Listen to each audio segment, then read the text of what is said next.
And welcome back. We are now at part 4 of this week's uh, uh, RETCONVERSATIONs.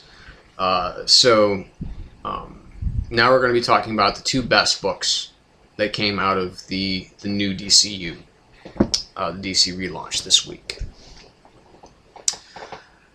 First, we're going to talk about what I would say is probably the biggest surprise of the week, and also just an extraordinary book, and that is Animal Man #1, written by Jeff Lemire, who also does Sweet Tooth, which is honestly a book that I have not read, but it's one of those books that is very, very highly acclaimed, so I think I do need to check out some of those issues. What can I say? First of all, I really enjoy the character of Buddy Baker.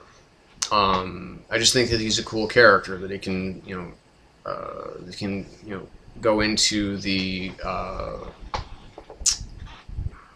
transmorphic field, and then just get the power of any animal. Now, at first, he had to be around the presence of one.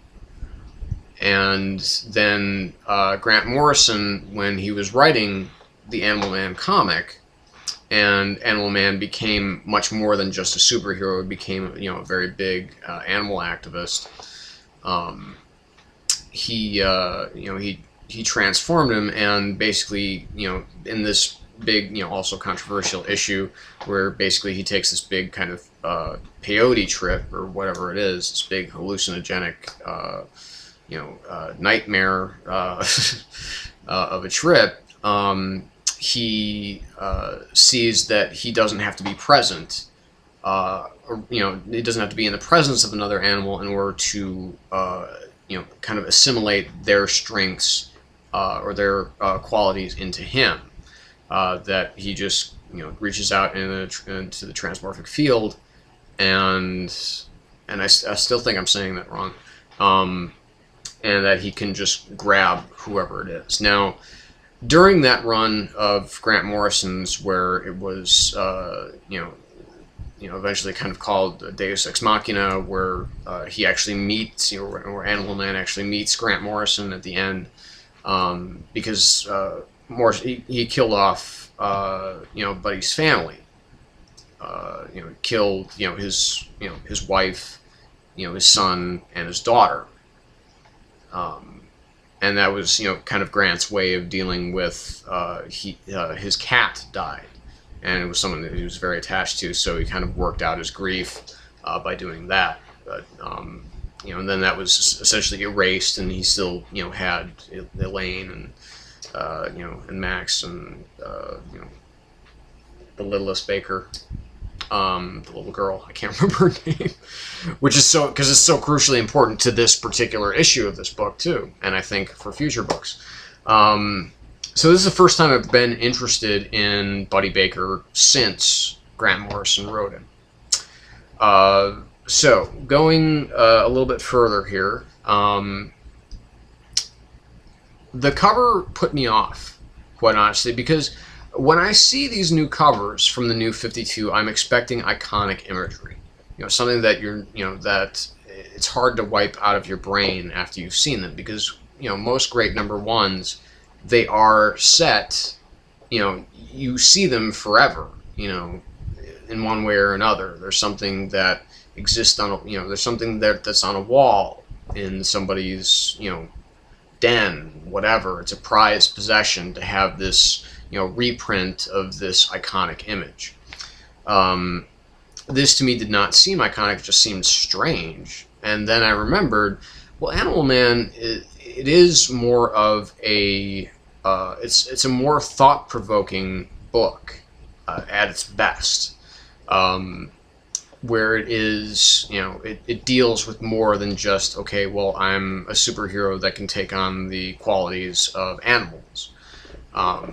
It's because it is, it's Buddy getting in touch with this, this field of life that's all around.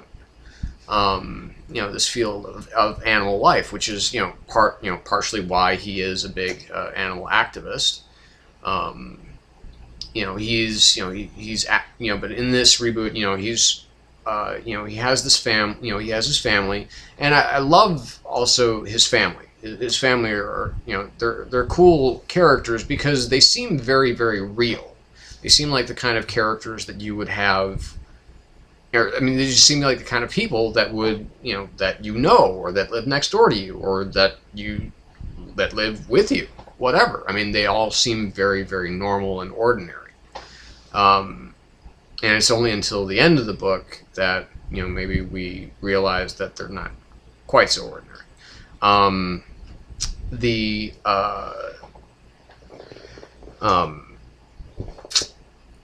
Because we're introduced to a new threat to Animal Man's existence here, and not just to his existence, but to to the to this the transmorphic field,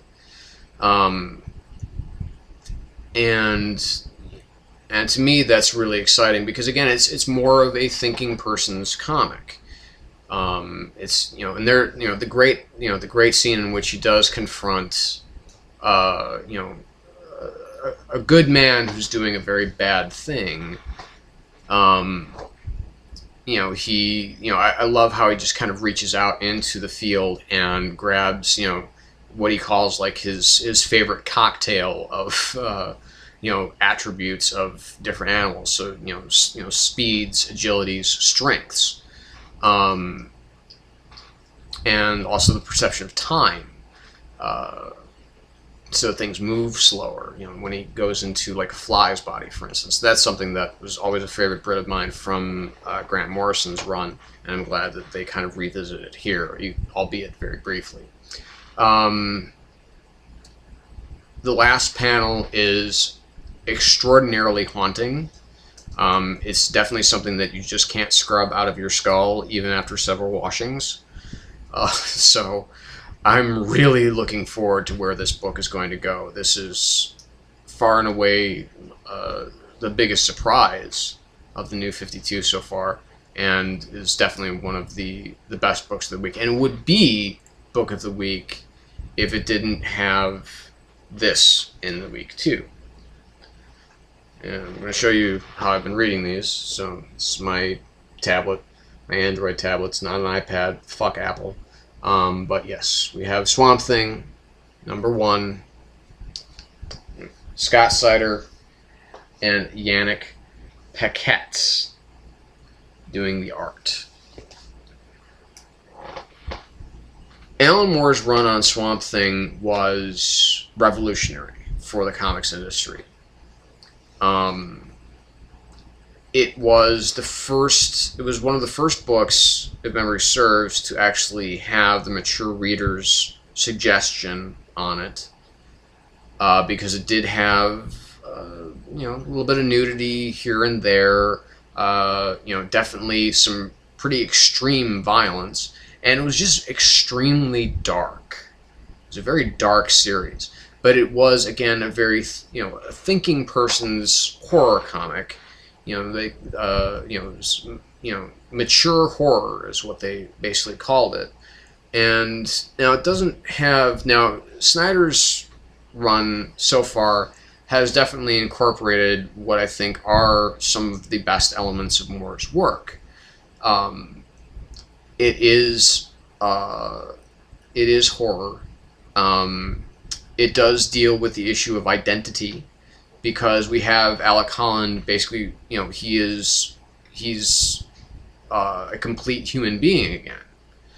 And that Alec Holland and Swamp Thing, as, were covered in Moore's work, were, had found to be, the Swamp Thing basically was, a construct that thought that it was Alec Holland. But it turned out that Alec Holland actually did die. He didn't turn into the Swamp Thing. The Swamp Thing, basically, because of the biorestorative formula, that went into the swamp with Alec Holland while he's running out of there on fire, is what created these kind of things that ate at Alec Holland's flesh, and then this thing that emerged thought that it was Alec Holland. So now Swamp Thing and Alec Holland both exist, but they both exist apart from one another. But Alec Holland does have more in common with Swamp Thing than with the being known as Swamp Thing than I think he cares for. There's some really interesting characterization here as far as Alec is concerned. I like the fact that he just doesn't have a really solid handle on who he is yet. That he is still very much at grips with his own reality, and that he's he has the second chance in life. He has to perfect the biorestorative formula.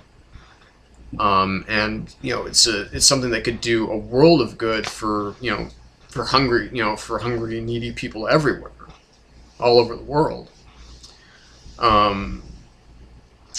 But he doesn't really want that anymore. He just wants to live very simply, but of course that's interrupted when all of these animals start mysteriously dying, and if there's maybe some kind of interference with the green.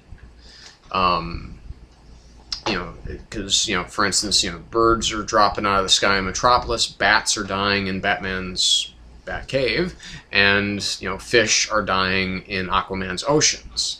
And there doesn't seem to be any real explanation to this. Now, we've seen this phenomena in real life, as far as, some of these, birds that have just been dropping dead out of the sky. They just fall, and they're dead. And there's, dozens, if not like hundreds of them that do this. And people say it's the end of the world, what have you. However, that may be a little bit more literal in the case of this issue of Swamp Thing, because we do have what may or may not be, again, another shout back to Moore's Run, where we have some paleontologists who are digging up fossils, and all of a sudden something very frightening, really frightening, starts happening to them. And of course, it culminates in the meeting of Alec Holland and Swamp Thing. There's a neat little cameo also by Superman, which I don't think is out of place at all. This is the adult Superman, the good Superman. Presumably, I don't know. Superman #1 hasn't come out yet. But, just kind of, there's touching base with this man, who maybe has a connection to the green. I think he does. I think that's made, there are definitely allusions to that. Or whether it's just, kind of this, this leftover of, this, the kind of remnants of him being dead, and what happened to his body basically being reborn during Brightest Day. That was arguably my favorite part of Brightest Day, which was the rebirth of both Alec Holland and Swamp Thing, but then to discover that they were actually, they were bringing Alec Holland back to life, but he was still going to be separate from Swamp Thing. So for those who have no idea what I just talked about there, do yourself a favor. This is honestly, as much as I love Swamp Thing, this would not be the book that I would recommend for people who are brand new to the world of Swamp Thing. Now, I didn't read Brightest Day Aftermath, the whole thing, because I read the first issue and I thought it was garbage. But Snyder and Paquette's art is phenomenal. It's absolutely terrific. And like I said, I would definitely take a look at some of Alan Moore's work on Swamp Thing before reading this, or at least to get everything out of it. That would be but I would still recommend this. This is an absolute 10 out of 10, as was Animal Man #1. So keep it up, DC, and lay off the comics that I thought were shit, okay? So, comment, thumbs up, thumbs down, subscribe. Glad to see you. Thanks for coming. Good night.